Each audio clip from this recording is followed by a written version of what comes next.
নমস্কার বন্ধুরা, welcome back to my channel. আজ আমি আপনাদের সাথে শেয়ার করব রুই মাছ দিয়ে ছাঁচি লাউয়ের ঝোল তরকারির রেসিপি। আশা করছি আজকের এই রেসিপিটি আপনাদের অনেক ভালো লাগবে। ভিডিওটি ভালো লাগলে লাইক, কমেন্ট এবং শেয়ার করতে ভুলবেন না। আর আমার এই চ্যানেলে নতুন হয়ে থাকলে চ্যানেলটি সাবস্ক্রাইব করে পাশে থাকা বেল আইকনটি বাজিয়ে দিন, যাতে পরবর্তী ভিডিওর নোটিফিকেশান সবার আগে আপনার কাছে যায়। আমার এই চ্যানেলটি সাবস্ক্রাইব করে আমার এই ছোট্ট চ্যানেলটির পাশেই থাকার অনুরোধ রইল। তাহলে চলুন বন্ধুরা, দেরি না করে ঝটপট ভিডিওটি শুরু করা যাক। দেখুন বন্ধুরা, দেখতেই পাচ্ছেন আমি এখানে খুবই বিশাল বড় একটি ছাঁচি লাউ নিয়ে নিয়েছি। এই লাউটি কিন্তু আরও অন্য রকমেরও পাওয়া যায়, কালো কালার, তারপরে সাদা সাদা কালার, ফ্যাস্টা কালার, আরও অনেক কালারের এই লাউটি হয়ে থাকে। তো বন্ধুরা, এত বড় লাউ আমি পুরোটাই রান্না করব না, এটা আমি কেটে নেব।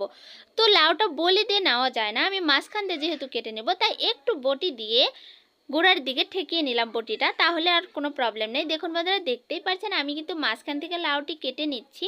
আমি লাউটি দুই ভাগ করে নিলাম। আমি এই গোড়ার দিকের যে লাউটা আছে এটা দিয়ে ঝোল রান্না করব, আর আগার দিকের যে লাউটা আছে এটা দিয়ে আমি অন্য রেসিপি রান্না করব, যেমন শুকোত, ছোট মাছ দিয়ে চচ্চড়ি, তারপরে লাউ দিয়ে ডাল দিয়ে খিচুড়ি, আরও অনেক কিছু রান্না করা যায় এই লাউ দিয়ে। দেখুন বন্ধুরা, আমি তো আগার দিকের লাউটা রেখেই দিলাম, আর গোড়ার দিকের যে লাউটা আমি ঝোল রান্না করার জন্য নিয়েছিলাম সেটা আমি খুবই সুন্দরভাবে ছিলে নিচ্ছি। এই চোচাগুলা কিন্তু আমি ফেলে দিব না। এই লাউয়ের চোচা ভর্তা যে এত মজা লাগে বন্ধুরা, কি বলবো আপনাদের। এই রেসিপিটিও আপনাদের করিয়ে দেখাবো, তবে আজকে নয়, আজকে এটা আমি রেসিপি ছাড়াই এমনিতেই বাড়িতে রান্না করে খাবো।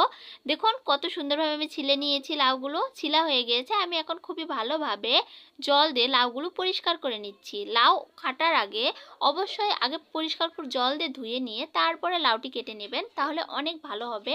আর কাটার পরে যদি আপনারা লাউটি ধুয়ে নেন, তাহলে কিন্তু এই লাউ থেকে রান্নার সময় অনেক জল বের হবে, তখন আর ভালো মতো লাউটি কষিয়ে নেওয়া যাবে না। তাই অবশ্যই কেটে তারপরে লাউ ধুয়ে নিন। তো বন্ধুরা দেখুন, দেখতেই পাচ্ছেন আপনাদের সাথে কথা বলতে বলতে কিন্তু আমি পুরো লাউটি কেটে নিয়েছি। আর কিভাবে কেটে নিয়েছি ঝোল রান্না করার জন্য সেটাও আপনাদের দেখিয়ে দিয়েছি। ঠিক এইভাবে কেটে নিলে মাছ দিয়ে ঝোল রান্না করলে কিন্তু অসাধারণ টেস্ট হয়।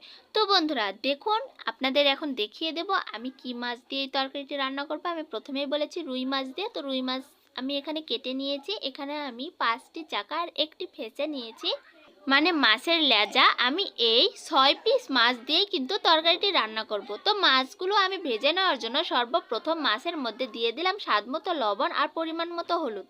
এখন সব কিছু দিয়ে দেওয়ার পরে খুবই ভালোভাবে মাছগুলো কিন্তু মেখে নিয়েছি। দেখতেই পাচ্ছেন বন্ধুরা, আমি শুধু লবণ হলুদ দিয়ে মাছটি খুবই ভালোভাবে ভেজে নেব। মাছগুলো আমার লবণ হলুদে মেখে নেওয়া তো হয়ে গিয়েছে, এখন এগুলো রেখে দিলাম। এখন এদিকে আমি কি কি মশলা ব্যবহার করব এই ঝোল রান্না করার জন্য তা আপনাদের দেখিয়ে দিচ্ছি। দেখতেই পাচ্ছেন বন্ধুরা, আমি এখানে নিয়েছি কাঁচা মরিচ চেরা, মশলা বাটা মানে গরম মশলাতে আমি নিয়েছি দারচিনি আর সাদা এলাচ, এগুলো আমি না ভেজে কাঁচাই বেটে নিয়েছি। আর নিয়েছি আদা বাটা আর জিরে বাটা। তো বন্ধুরা, আমি তরকারিটি রান্না করার জন্য সর্বপ্রথম চুলায় একটি কড়াই বসিয়ে দিয়েছি। এখন কড়াইয়ে দিয়ে দিলাম কিছুটা পরিমাণে সাদা তেল। তেল গরম হয়ে গিয়েছে, আমি এখন একটি একটি করে 6 পিস মাছই কড়াইয়ের মধ্যে দিয়ে দিলাম। এখন মাছের এক পাশ ভালোভাবে হওয়া পর্যন্ত অপেক্ষা করব। তো বন্ধুরা, আপনারা তো সবাই জানেন মাছের এক পাশে যদি ভালোভাবে না হয় তাহলে কিন্তু এভাবে উল্টানো যাবে না, উল্টে দিতে গেলেই কিন্তু মাছ ভেঙে যাবে। তাই অবশ্যই মাছের এক পাশে খুবই ভালোভাবে ভেজে নেবেন। আর মাছ কড়াইয়ে ছেড়ে দেওয়ার আগে অবশ্যই কড়াই খুবই হিট করে নেবেন, তাছাড়া মাছ লেগে যাবে, একটি মাছও ভালো করে ভাজতে পারবে না, সব কিন্তু ভেঙে যাবে। দেখুন বন্ধুরা, দেখতেই পাচ্ছেন মাছগুলো কিন্তু খুবই ভালোভাবে ভাজা হয়ে গিয়েছে। আমি এখন এত জোরে জোরে উল্টাচ্ছি, তারপর কিন্তু মাছ ভেঙে যাবে না, তার মানে মাছ খুবই ভালোভাবে ভাজা হয়ে গিয়েছে। মাছ ভাজা হয়ে যাওয়ার পরে আমি কিন্তু সব মাছগুলো উঠিয়ে নিয়েছি, দেখতেই পাচ্ছেন। আর ঝোল রান্না করার জন্য কিন্তু এত বেশি করে মাছ কড়া ভাজা যাবে না, তাহলে সেই মাছটা খাইতে আর একটুও স্বাদ লাগবে না। তাই অবশ্যই মাছটা যাতে কাঁচাও না থাকে আর একেবারে যাতে মশমশা না হয় সেই দিকে লক্ষ্য রেখে মাছটা মিডিয়াম করে ভেজে নেবেন। মাছ কড়াই থেকে উঠিয়ে নেওয়ার পরে ওই কড়াইয়ে আমি দিয়ে দিলাম আরও কিছুটা সাদা তেল, মানে তরকারি রান্না করার জন্য যে পরিমাণে তেল দিতে হবে আমি ঠিক সেই পরিমাণেই তেল দিয়ে দিয়েছি। তেল গরম হওয়া পর্যন্ত অপেক্ষা করেছি, তারপরে আমি এর মধ্যে ফোড়ন দিয়ে দিয়েছি। কী কী ফোড়ন দিয়েছি তা আপনাদের দেখিয়ে দিয়েছি বন্ধুরা। এখানে দিয়েছি আমি আমদানি মশলা, পাঁচফোড়ন মশলা, তেজপাতা আর শুকনো মরিচ। মশলাগুলো ফুটে যাওয়ার পরে আমি এর মধ্যে দিয়ে দিয়েছি লাউগুলো। এখন লাউগুলো খুবই ভালোভাবে নাড়াচাড়া করে দিয়ে এর মধ্যে দিয়ে দিয়েছি স্বাদমতো লবণ আর পরিমাণ মতো হলুদ। এখন আবারও খুবই ভালোভাবে নাড়াচাড়া করে দেব, যাতে লবণ আর হলুদ লাউয়ের সঙ্গে খুবই ভালোভাবে মিশে যায়। লবণ হলুদ যখন লাউয়ের সঙ্গে খুবই ভালোভাবে মিশে যাবে তখন কিন্তু কালারটাও খুবই সুন্দর আসে। দেখতেই পাচ্ছেন বন্ধুরা লাউয়ের কালারটা কত সুন্দর লাগছে দেখতে। আমি এখন এর মধ্যে দিয়ে দিলাম চিড়ে রাখা কাঁচামরিচ, আদা বাটা। এখন আবার খুবই ভালোভাবে নাড়াচাড়া করে দেবো যাতে আদা বাটাগুলো লাউয়ের সঙ্গে খুবই ভালোভাবে মিশে যায়।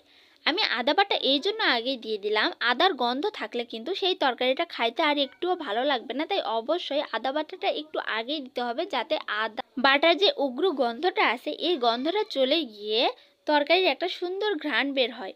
তো বন্ধুরা তরকারি আমি কড়াইয়ে না কষিয়ে আমি পাতিলের মধ্যে ঢেলে দিচ্ছি একটুখানি জল দেওয়ার পরে। পাতিলের মধ্যে দিলে কিন্তু লাউটি খুবই তাড়াতাড়ি গলে যাবে আর খুবই ভালোভাবে সিদ্ধ হয়ে যাবে, তাই অবশ্যই তরকারিটি কড়াইয়ে না কষিয়ে পাতিলের মধ্যে দিয়ে দিন।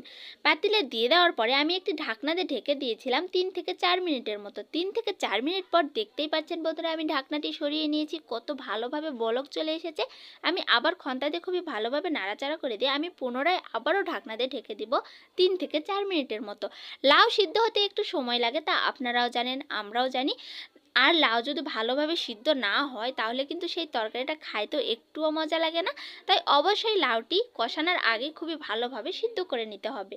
দেখুন বন্ধুরা দেখতেই পাচ্ছেন আমি খন্তার সাহায্যে একটি লাউ কেটে দেখাচ্ছি যে সিদ্ধ হয়েছে কিনা। হালকা হালকা সিদ্ধ হয়েছে কিন্তু আরও কিছুক্ষণ সিদ্ধ করতে হবে, তাই আমি আবারও ঢাকনাতে ঢেকে দিলাম 3 থেকে 4 মিনিটের মতো। 3 থেকে 4 মিনিট পরে আমি আবারও ঢাকনাতে সরিয়ে নিয়েছি। দেখতেই পাচ্ছেন বন্ধুরা আমি আবারও খন্তাতে খুবই সুন্দর করে নাড়াচাড়া করে দিচ্ছি। এবার কিন্তু লাউ পুরোপুরিভাবেই খুবই ভালোভাবে সিদ্ধ হয়ে গিয়েছে। তো আমি এইভাবেই কিছুক্ষণ কষিয়ে নিয়ে জলটা যাতে হালকা হালকা শুকিয়ে আসে। লাউ খুবই শুকনো শুকনো করে কষানো যায় না, যদি ভালো লাউ হয় তা কষানোর সময় কিন্তু একটু রস রস থেকেই যায়।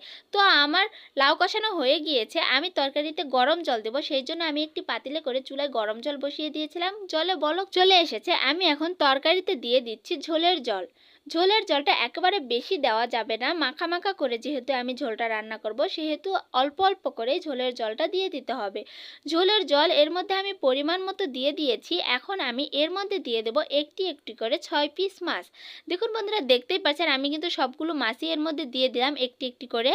এখন আমি এর মধ্যে দিয়ে দিব জিরে বাটা। দেখুন বন্ধুরা দেখতে পাচ্ছেন আমি কিন্তু এর মধ্যে জিরে বাটাটা দিয়ে দিচ্ছি আর দিয়ে দিচ্ছি আমদনি বাটা। আমদনি সহজ আপনারা অবশ্যই চেনেন। এই রাঁধুনি মশলাটা কিন্তু দেখতে অনেকটা জাউনের মতো কিন্তু জাউন নয়। ব্যাস বন্ধুরা তরকারিতে কিন্তু আমার সব কিছুই দিয়ে দেওয়া হয়েছে। এখন শুধু 5 থেকে 6 মিনিটের মতো খুবই জোরে আঁচে তরকারিটা বলক করে নিলেই তরকারিটা হয়ে যাবে।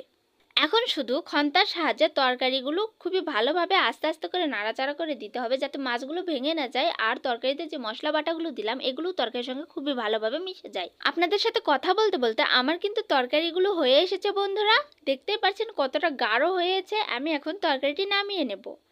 দেখুন বন্ধুরা দেখতে পাচ্ছেন তরকারি কিন্তু আমি সার্ভ করে নিয়েছি, কতটা সুন্দর লাগছে দেখতে আর কতটা লোভনীয় হয়েছে এই রুই মাছ দিয়ে লাউ এর ঝোল রেসিপি।